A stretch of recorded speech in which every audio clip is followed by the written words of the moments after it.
Anybody else like Halloween? Yes. Now the nice thing about Halloween, it's not just all those little kids all dressed up in their little witches and little wizard outfits come knocking on your door.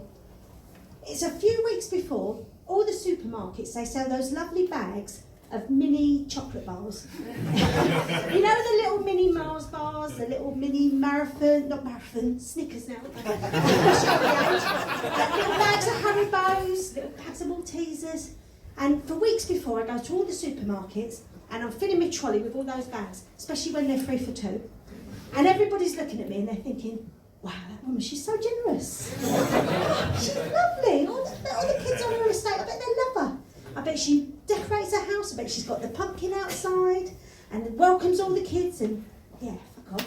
Come October the 31st, I put on my curtains, turn my lights out, sit there, I ain't opening the door to anybody. They're my sweets, they ain't having them. But, you know, last week was a pretty bad week for me. I was actually fat shamed. I know. I mean, fat, not stupid. It's not like I don't know.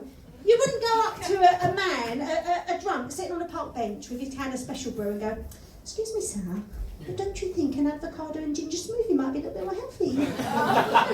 Why bother? But anyway, I got her back. I got her back good and proper. And I said to her, I said, Mum. I said, you don't have this in your hand in any of these Krispy Kreme donuts. I only had a dozen. But anyway, it did get me thinking, and I thought, yeah, maybe I ought to join a slimming club. So, yeah, went along. Oh, my God, they're grim places. They're a bit like AA, but not half as much fun. So I walked in, and I was greeted by the very bubbly, but really annoying Stacey. Now, Stacey is the consultant. And she introduced me and she said, if you'd like to take a seat in the new member area, and she pointed out the new member area, she didn't need to bother. They were all fats in there. It was obvious that they were the new members. On the other side of the room was the target members area. Oh, you never see such a smug bunch of people in all your life. Oh, they were miserable. And, anyway, Stacey, what happens, we all have to queue up to be weighed. That's after we've all been to the loo to try and get rid of that last one.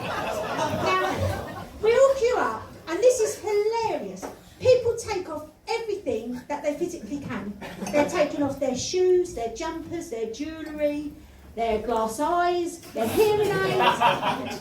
One woman, she even took out her teeth. Individually. Gross.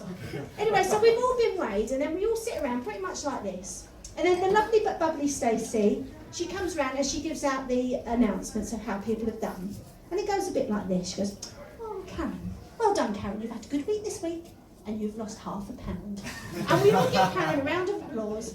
Another £200, love, and you'll be Then we come to Melanie. Oh dear, Melanie's not had a good week. Melanie's cat has died, which has resulted in poor old Melanie putting on £4.5. We're all thinking, has Melanie actually But she's put on £4.5, but we give her a round of applause because we're a supportive, nurturing society. Now, to me, that's wrong. She's gone there to lose weight, she's put on £4.5. What sort of message are we giving her? We should be booing her, really, shouldn't we? We should go, boo! So wrong. Then we come to Leslie. Now, Leslie is Slimmer of the Week. And Leslie has managed to lose a whopping £11 in 1 week. £11 in a week. Not only that, she's also been on holiday. Nobody likes Leslie. Anyway, so the lovely, bubbly, but very annoying Stacey, she goes, Leslie, well done. You've managed to lose £11 and you've been on holiday.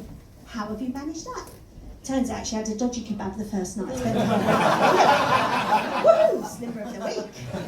But you know, when we come to think about weight, and this is a saying that it's always skinny people say. You never hear a fat person say it. They always say, oh, I've been so busy, I forgot to eat. How does that happen? Me, I've been so busy, I forgot I ate. So I ate again. Roger in Greggs thinks I fancy him. And then you've got people, they've all got these wonderful excuses. You get these people saying, oh, I'm a little bit bloated, I'm a little bit constipated. Yes, basically, you are full of shit. And then they say, oh, it's water retention. Yeah, when they let that one go, we're going to need a boat. But the best one of all, and this is a true thing, if you don't believe me, Google it, is a condition called sleep eating disorder. Has anyone heard of this? Well, yeah, apparently these people, they get up in the middle of the night and they go into their kitchen and they have a full-on fry-up, right? They prepare it from scratch, and it's usually eggs, bacon, sausage, hash browns, black pudding, tin tomatoes, mushroom, fried bread, you name it. Wash it down with 2 litres of fat Coke, and then they have one of those gattos from Costco's. The ones that are supposed to serve 16 people. 16 anorexics. Anyway, they know nothing about it until they get up in the morning. What a load of bollocks. They never get up and realise they've had a salad. Or they've had 2 Ryvitas and a tub of low-fat cottage cheese.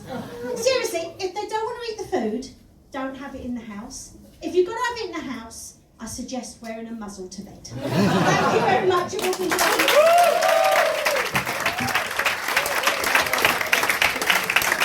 Thank you, Dorothy! Brilliant stuff. We're halfway through the first half.